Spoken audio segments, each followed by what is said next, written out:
Hey everybody, welcome back. In today's episode of Raising Unicorns, iOS 14.5 changes were not the death of data-driven results. Here's what you should do next.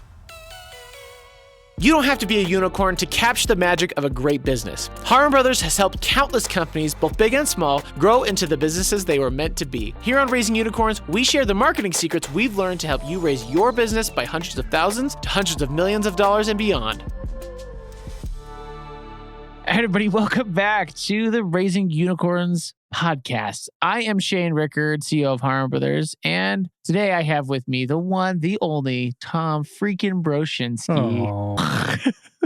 Tom is our lead media buyer here at Harmon Brothers. He's been buying content online for how many years, Tom? Too long. He worked with our content back in the day in 2017, 18? 2017, when we did a campaign for a company called Camp Chef, where Tom was working as one of their ad buyers back in the day. So he got a taste of the honey that is Harmon Brothers content. And he's like, good. it tasted so good. And he was like, I never want to go back. So then he was like, can I work there? And we were like, wow, you're really good at ad buying. You made this thing produce a lot of results for Camp Chef. Sure, come on over. That's exactly how the conversation went, Shane. Just like verbatim. So Tom has been our lead ad buyer. He's bought, no joke, probably $30+ million worth of ad buying over the last 5 years as he's been here at Harmon Brothers. It's not a small amount. It's got a lot of experience. And so one of the things that is something we've talked about on the podcast before, and we're going to talk about a little bit more in depth today, is attribution, the greatest and worst thing to ever happen to digital advertising. Amen. Amen. Unless you're like not a marketing person, or you're a marketing person, you've been living under a rock for the last 3 years, there has been a big shift in attribution and how things are tracked. So Tom, maybe take us back a couple of years to setting a stage for how cookies worked for attribution in the past. It was so wonderful. It was a time of unicorns and gold and wonderful return on ad spend within Facebook, because we're going pre-iOS 14.5. So we're going back 2 years, 2.5 years, where the pixel and the tracking, when someone clicked on an ad on Facebook or Google or really any platform, they would click on the ad, go to the website, and the relay of that information from the website back to the ad platform was really solid. I mean, it was within probably 75, 85% accuracy, which for an ad platform was pretty cool. And it was reliable enough that brands and agencies like Harmon Brothers that we could rely on. It was wonderful. But iOS 14.5 came through, made some changes. Thanks, Tim Cook.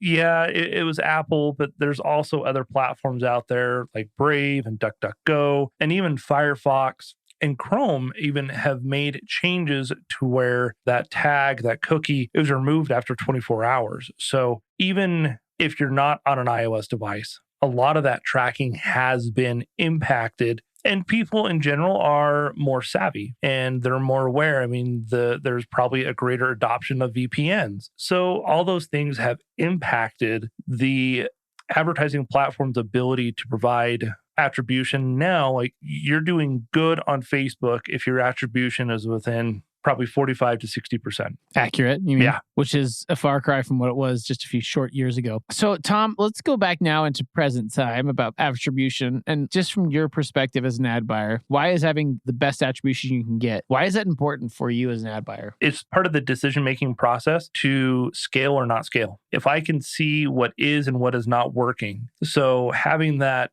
degree of clarity where I can get in and look at how an ad is performing, how an ad set or a campaign is performing. Without it, it gets really, really difficult and it's hard to scale. Or, working with a creative team or a client and we're testing something specific, if I don't have a way of attributing where that traffic is coming from and which ad content it's driving that, it's very difficult to definitively go back and say, or even directionally say, this is what is driving this. Back in the day, before online advertising and before online like e-commerce, the way it would work is you were in retail, that was the channel, or you owned your own retail stores. And the way you would run advertising is there would be a flight of ads that would go out, whether that was on billboards or radio or TV, and then you'd have measured lift at retail consumption or whatever your channel of distribution was. Then you'd have to wait 6 weeks to see what that sales report was coming in from all the different retailers and all the different stores. And it was very much so So like, we don't know which ad they listened to or saw or read that made them do this, but we know that it increased sales by 20% or 5% or whatever it was. The internet came around, and with the cookies that Tom was talking about, that was like, what? We can track everything? So I think it made advertisers better, in a lot of ways. Like Tom was saying just barely, when Tom has good attribution and good tracking, it gives the creative team at Harmon Brothers good feedback on what's working, what's not, or how we might be able to tweak our creative that we have creative for clients to maybe perform better than it is in its existing form with just simple edits that could potentially increase its conversion rate. Like Tom said, if you don't have that tracking, you're kind of in old school days, where you're like, I guess we'll scale up. We think it's gonna work, maybe. And so that's kind of scary. Like, unless you're a big brand that just has a fixed budget of like $5 million in ad spend for this year, it's gotta be spent because it's earmarked, unless you're that kind of company. And even then, there's still going to be some level of scrutiny on it, right? Unless you're that type of company, You're like, I don't want to lean into this if I don't have any confidence. That's like crazy talk. I'm going to lean into something else that I have confidence in, whether that's email marketing, because that does well and you have better tracking on that, or whether it's some other channel working with influencers, whatever. If you don't have confidence, you can't lean into it because that's potentially wasted spend if you're not seeing how effective it is. And a lot of attribution tools, I know that's something that we're going to talk about here in a few minutes, but having that attribution and those tools also gives you the ability to look at what path a consumer takes. Because it used to be that you would send all your traffic to a page, and hopefully you can kind of get an idea of what's going on, where are they going, where are they coming from, do they see any of their ads, or you had to make sure you excluded all other traffic sources. So you only had one traffic source to a dedicated page. So having attribution tools, landing page segmentation, where every channel has its own unique landing page. We've worked with clients that have done that. It's miserable. It is hard. It's very tedious. A lot of work too on the development side for creating unique pages and tags. It's a double-edged sword, because with that, you do get a little bit more degree of clarity, because you can say, I'm spending X amount of dollars for this channel, and only this channel is driving traffic or sales to this particular page. But unless you're only sending one ad to that page, you still don't know, is it this ad? Is it that ad? Let's say you're running 35 ads to that page. You still don't 100% know of those 35, which one is actually driving the sales. Yeah, which gets infinitely more complicated if you're like, okay, well, each ad is going to a different page. And then if you've got 200 ads running, you'd have 2 different unique pages to really lock down like which one's doing well. So without a good attribution system, it's kind of a mess. It kind of becomes infinitely more complex and more challenging, right? Tom, walk me through, as an ad buyer, you set up attribution for clients every time with some level of, we have to figure out tracking. Sometimes they have it in place, sometimes they don't. Sometimes we're helping them set up the pixels. Sometimes we're helping them set up their attribution software. So what are the key factors that affect the quality of attribution? Data, and just making sure that that data is as clean as possible. Let's break that down a little bit. How do you ensure that data is clean? One of the first things is just making sure that everything is triggering or firing correctly with the Facebook pixel, Google Analytics, and your e-commerce platform. Not long ago, probably about 2.5 months ago, I did this with a client because they hadn't done it yet. Like, okay, we want to scale up spend, but we don't know how accurate is the Facebook data. How accurate is the Google Analytics data? It was a little bit tedious, but it was super informative for us. And even though this particular client, they don't yet, although they will here in the next week, have an attribution solution, but part of being able to define scale and working with what we had at that time was going in, and each day I would look at the data for the pixel fires in Events Manager. I know this is kind of getting in the weeds. Some may understand this, some may not. And if you don't, hit me up on email. Happy to respond, tom@harmonbrothers.com. But what I did was that I just looked at the Facebook data, compared it to the Google Analytics data, and then compared it to my source of truth, their e-commerce platform, and started to track that day after day for about a 2-week period, going back historically over 2 weeks, just so that I could understand, and the client, that we could understand what margin of error potentially do we have on that platform. And it's, even if you can't get your data super clear, it's just understanding where the shortfalls are in those platforms. And then at that point in time, if you don't have an attribution solution, then at least understanding that gives you more information so you can make a better data-driven decision. Because until you know that, this particular client, they're like, we want to scale, but not really. But that particular client in December, I think we spent I think it was like $35,000 in December. But after I kind of went through that process and we knew that we could start scaling, in January, we spent over 120 grand on Facebook without an attribution solution. So just understanding your data and getting clear on that can be a game changer. Let me ask you this then, Tom. There's two major ways that we've looked at it. There's the classic return on ad spend. You put in $1, how much do you actually get out of it according to your attribution tool, whether that's Facebook or some other third party? Or there's like the broader perspective of, we call it the media efficiency rate is what we call it here at Harm, but there's the MER. The idea there is taking a global approach of like, okay, how efficient is your spend in increasing the overall revenue of the company or overall revenue of a particular product potentially. And so saying, okay, we spent $100 on Facebook on this day and we saw $150 in sales. So we would say that's a media efficiency rate of 1.5. Tom, walk me through like why you would use MER or why you would use return on ad spend or ROAS, one versus the other. And what are the kind of the advantages and disadvantages of both? I really like using MER, particularly for clients who are starting to diversify their traffic sources because of tracking issues within the advertising platforms. And if they don't have a tracking solution in place, MER is really solid just to see and say, how much are we spending? How much are we making? And are we doing that profitably? And that's, of course, working with the client and determining where is a profitable MER. In general, though, it's really nice just because it eliminates some of the nitty-gritty that comes by digging in on a ROAS side. Because typically, when you start going into a ROAS, it's like, how is Facebook performing as a return on ad spend? How is Google performing as a return on ad spend? And even those clients, and even myself, I've found this, you get hung up on how a channel is performing and sometimes forgetting that the intent drastically impacts that return on ad spend. A Google user has a much higher intent than a Facebook user, and that's going to impact your return on ad spend. MER, I love it because it gives you a very holistic view, doesn't give you the real granular side of things. ROAS can be really good, but it has to be taken within context. You're using an MER approach. How important is it to understand like the kind of the baseline of your sales before you turn on advertising? Or if you've always run advertising, how important is it to understand that baseline before you start using that approach? I think if anything, if you're going with an MER approach, you need to, at minimum, understand what is your goal acquisition cost. At what point can you acquire someone and have it be a break even? Because then at that point in time, you're able to, with using MER, start saying, okay, this is our break-even acquisition cost and it relates to this kind of MER. So if I increase my acquisition cost, meaning I'm willing to, instead of pay $10 to acquire a customer, I'm willing to pay $15 to acquire a customer. How does that impact my MER? Does it go up or does it go down? So when you first start going with an MER approach, you need to be willing to be flexible with it. And I would say understand that at minimum, you want a 1 MER, okay? Because in theory, that's kind of like your break even. That if I'm spending X amount of dollars, I'm bringing in $1 for every dollar I spend.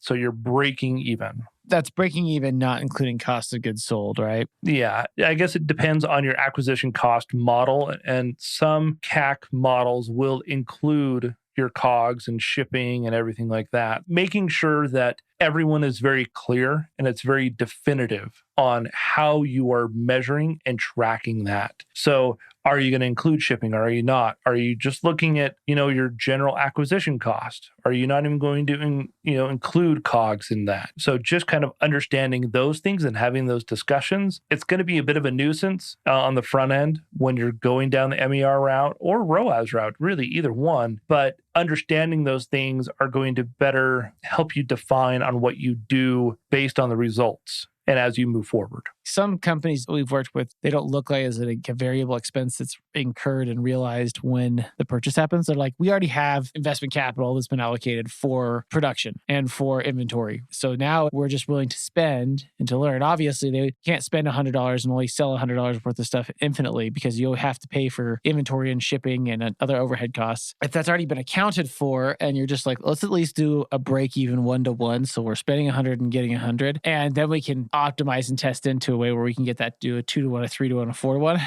At least allows you at first to have some runway of if we're at a 1-to-1, we can still continue to run ads, bring in money, and then optimize that. So hopefully you get to that point relatively quickly where you're spending $1, and if your cost of goods sold is 50% of your product cost, if you spend $1 and you're bringing in $1.50, you're covering your bases in total if you're including all that, the cost of goods sold and shipping and overhead. I think that way is a healthier way to look at it. It allows you to do more optimization, allows you to like give yourself permission to test and to run. And because the worst thing is when you run a test and you're like, well, it's not making enough money, so we should shut it off now. That's the best course of action. So I guess paid ad spend is just dead to us. You got to test through and get that up. Almost never do you get like it right out the gate, a killer performer for an ad or for a campaign. It usually has to be worked for and kind of optimized into.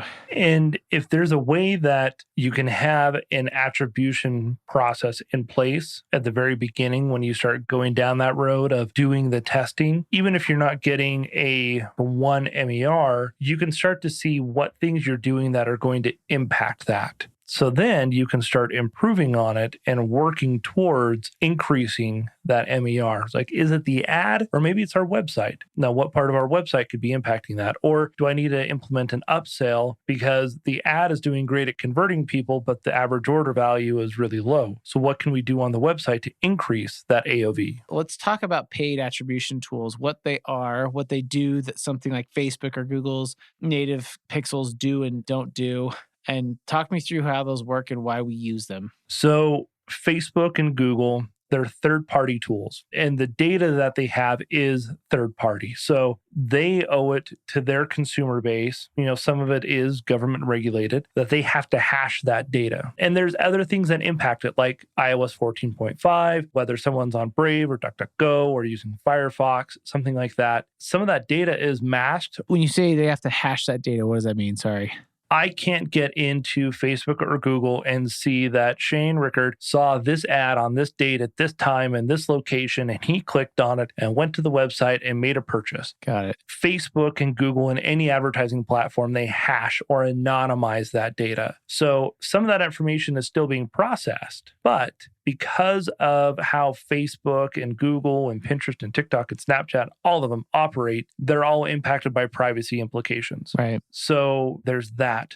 What an attribution tool does is that it will see that Shane clicked an ad on Facebook. He goes over to the website, and what a attribution tool, and I'll pick on Triple Whale, but they all operate like this, like Wicked Reports, Leads RX, Rockerbox, a bunch of others. They all operate like this. So they'll have their own kind of pixel or tag on the site, and they use what's called first-party data, which means there's no privacy implication that comes from Apple or others on that. So now they can provide a digital thumbprint to Shane so that they say, okay, he came from this ad because it has this level of tracking on it, and he came to the website at this date, this time, this is where he's engaging. And then if he makes a purchase, then we can match the purchase data with the traffic and the traffic source. Gotcha. So an attribution solution, a paid one, gives you that visibility. So it gets you back up to, an 80, 85, sometimes a 95% right accuracy with the content. The other cool benefit that a lot of attribution tools provide is they will provide a view of the customer journey. So we've got one client using a tool where if someone sees an ad on Facebook and they go, and once they see an ad on Facebook, within 2 days, they will go to the website and make a purchase. But there's also a portion of them that will see a Google ad and get the email list. If their first interaction is a Google ad, they either make a purchase or they join the email list, but they don't see any Facebook ads. And so that gives us visibility in saying, okay, there's very little overlap from a Google to a Facebook transaction, but there is a fair amount of overlap from Facebook to a Google purchase because Facebook is there to entertain people. People are there to be entertained, not necessarily educated. Right. The Google user is there to be educated, less about being entertained. So it allows you to see like crossover data between where people are coming from, what channel they're coming from, and what their customer journey looks like. yeah, which is really valuable and also gives you, in many cases, a timeline of what it takes from the time that someone has that first interaction to when they make a purchase. Which I think is also like really important, not only from like understanding costs and understanding how much you should spend on a particular campaign, which it is, because it helps you have a better accurate picture of what's doing the work and what's not, especially if you think your average time to buy is 3 days and it turns out it's 2 weeks. Your decision making around your marketing efforts are going to be very different in how you look at results and how you measure success. If it's 2 weeks and you only run it for a week and they don't have those additional touch points that are going to get them to convert in that second week that are active because you've already shut off that campaign or you've shut off to that audience, the chances of acquisition are going to go through the floor. And when they do, you lose potential revenue is on the table, right? So you have to understand, I think, like how long you need to run a test on these different channels in concert with each other. If you do the test for too short, you're cutting yourself short. You know, you're not seeing the full picture and you won't actually see if it's effective or not. So you got to give it time to do its thing and for people to take its course. Because I think, impulse stuff, it's like super low, super fast, but like a lot of stuff that we sell for like in the 100+ category, it's not impulse, let's just buy this right now, right? And they vary in length depending on, how complicated the product is and how niche it is, how competitive it is, how well understood it is, how obscure it is. Like those all have a factor into how long you need to be testing something before you like rule it a failure or a success. And I think that Triple Whale and other attribution tools are very helpful to understand that picture of how long it takes for someone to actually buy something and how many touch points they have. Yeah, and in the world today in digital marketing, no one platform can truly claim all of it. There's always going to be a degree unless it's the NSA. And then they're like, we can because we listen to everything you say and encrypt it all. They could have the best attribution platform of all time if they just were like, we're going to get into the e-commerce business. Can you imagine the U.S. government comes out? So all you guys are complaining about attribution. So we're going to introduce this thing called Omnipresent, and it's an attribution tool. All you have to do is pay 25% more in taxes as a business to have access to it, and you can have perfect attribution to everything. And we'll have 2 licensing fees. Either you can get our big brother or little brother model. This is a slight derailment of our conversation, but a lot of people do forget that your phone and your devices, your connected devices, they are listening on stuff like that. When you accept terms and conditions on Facebook or Google or whatever, or Amazon, part of your agreement to those terms and conditions is that they can read your text messages. They can look at your search queries. They can listen to you Amazon speak. can go in and look and see what prompts you give your Echo Dot so that it can give you suggestions on additional things to buy. I look at Facebook, Google, and programmatic ads. So anything that you would see, here locally, we've got KSL. So there's a good chance that you would see an ad on KSL, on the KSL app, for Traeger sometime in the next 24 to 48 hours. Dude, there was a time, I'm not kidding you. I remember when we were in our old office in the South of Provo. It was Benton and I were talking about getting blinds. At our old office, for context, we had these old blinds that were like floor to ceiling, like 13 feet tall, like old school. It used to be a furniture store. They wanted to have it be like a big showroom so people could see it from the road, right? It faced south, so it was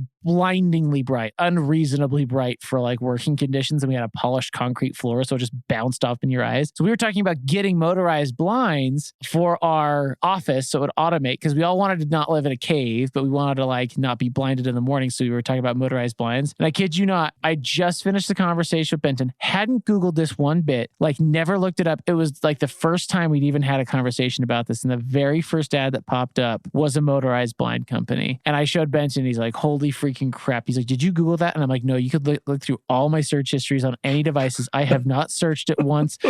I've never typed it. I've never texted it, never Slacked it. The only thing I've ever done is had this conversation with you. And it has since stopped doing that. But there was a time for probably like 8 months to a year. It was before all those congressional hearings where Senator Orrin Hatch made himself look like a complete fool. How do you sustain a business model in which users don't pay for your service? Senator, we run ads. I see. But it was before that. But there was so many times where I'd be talking. Okay, here's an example. My wife is she's right now at the tire store, like our mechanic, getting our tires replaced or taking off our tires and changing them from snow tires to regular tires. And I got a BF Goodrich tire ad, and I definitely did not search for that. A lot of people forget, they talk about privacy, but they don't remember that Verizon or AT&T or any one of them will, as part of using their services, has data that is opened up on the back end to advertisers through programmatic advertising. And you can even get to the point of, if you ever wonder why you get an ad as soon as you go near, let's say, a Maverick or a Chevron or a Shell, they will set geofencing so that if you go within a certain perimeter, a certain radius of that location, as soon as you enter that and you fit within their parameters, you will get an ad. As soon as you exit that, you're no longer in their targeting. Yeah, I mean, it totally makes sense that you can get information like that. Or it might come up as, hey, you've had 10 other friends go here. You should go check it out. Yeah, that's wild. Scary stuff. A lot of people kind of forget that. That's a conversation for another time of going down that rabbit hole. So let's get back on track. To kind of summarize all this, having good attribution is really critical for understanding when to put the pedal to the metal and when to pull back, because you want to understand what's working and what's not. And without getting good attribution set up through whatever tool you're using, you could potentially be shutting off an ad that's doing really well or putting a ton of money behind an ad that's not very effective. So some of those key factors of getting everything set up and having your pixel set up in the right place and having all the data flow cleanly and having things segmented as much as makes sense with your website and traffic so you can really see what's working and what's not. That's a huge step for making sure your tracking is working properly. And then one of the other things we talked about, just to wrap up, is MER versus ROAS. Remember, return on ad spend is a direct return on ad spend that's tracked specifically for that purchase, whereas media efficiency rate is more talking about a global, okay, we spent this much and overall revenue went up this much. So it's kind of a more of a holistic global view of it. And then just talking about different paid attribution tools, we use Triple Whale, Harmon Brothers with many of our clients. It's kind of the preferred. They're not sponsoring this podcast, by the way. You could, Triple Whale execs. But they're kind of our preferred vendor that we're working with. And having a first-party attribution tool like Triple Whale is really helpful, like Tom explained, because you're not relying on third-party data that's deleted after 24 hours, but you're actually gathering first-party data that can be used and mapped out to see an entire customer journey and see what it actually takes for a customer to, how many touch points it takes and how long it takes for a customer to purchase and which ads are on that journey for those purchases. And that's super helpful for understanding the marketing mix and what ads you are running and what's effective and what's not. So any last parting words for someone who's working on attribution for their product or their company? What's your last parting words of advice? I think if anything, one, shop around. Shop around for what? Different tools. Because when it comes to attribution tools, I've found some that are $50 a month. I have found some that are $3,000 a month. There's a huge variety. They offer a lot of different bells and whistles. But at the end of the day, some of the most simplified ones, the most basic ones, can at times be the most effective ones. And sometimes simpler is better. I had a client where they did have the setup where they could do duplicate pages super easily. So much so that we had a different URL for every ad that I was running. So I was running 25 ads. I had 25 URLs going to 25 different pages. That was probably the most accurate attribution I had in that particular client. We got up to spending about 27 grand a day. And it was really basic. It was really simple. The downside though, we couldn't see the customer journey. There were some downsides to it, obviously. And it was also, a fair amount of work on the back end. It was a freaking tank load of work, not only for you, but also for the company we were servicing. They had team members on their side that would have to go in and do data matching every single day to make sure everything was updated for Tom so he could make decisions on ad buying. That's true. It is possible to do it all manually, but it is, doggy. It does definitely come with its own amount of work. Attribution tools simplify that a lot, but shop around and don't be afraid to, if you need to keep it simple, that's okay. Start out with something simple. And then as you move along, get better data, then start graduating up to bigger and better solutions. All right, cool. Well, thank you so much, Tom, for your time and for offering your big, voluptuous brain. We really appreciate it. You're welcome. I'm glad I could provide my big, voluptuous brain for you, Shane, and the listeners. All right, Tom. Until next time, hasta luego. Peace. I read all your comments, usually when I'm on the toilet. Too TMI? Sorry, not sorry. So if there's a marketing topic you want to know more about, let us know in the comments section and we'll address it in a later episode. Do it right now. Just don't forget,